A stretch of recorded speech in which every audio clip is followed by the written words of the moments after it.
Ang ating huling salita ngayon ay isang balita mula sa ibang bansa.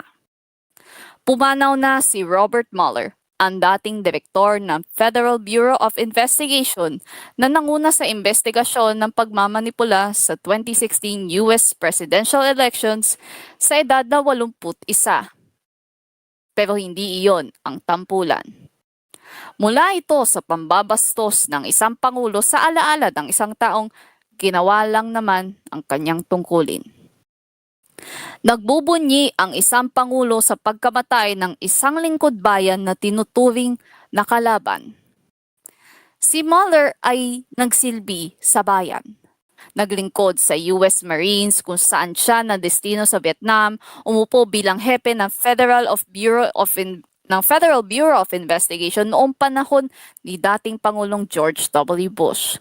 Ginawaran siya ng Bronze Star, Purple Heart, ang Vietnamese Cross of Gallantry at 2 Navy Commendation Medals.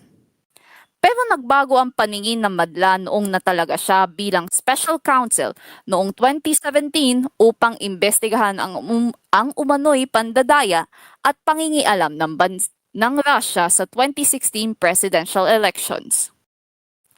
Inilathala niya ang kanyang mga nakalap noong 2019 sa isang 448-page report kung saan bigo niya mapalabas ang pagkakaugnay ng Trump campaign at Russia sa pandadaya ng halalang iyon. Mula nooy, tila isinuka na ng Pangulo ng bansa ang katauhan ng isang opisyal na tumupad lamang sa kanyang tungkulin. Bagay na hindi hata matanggap ng isang isip batang ang kayang lang gawin ay maghasik ng lagim. Ito ang katotohanan.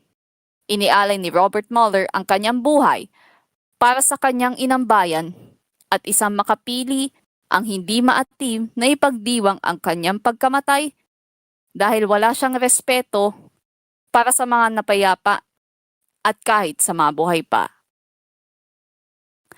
Ganyan ba ang paggalang sa namatay, ma'am?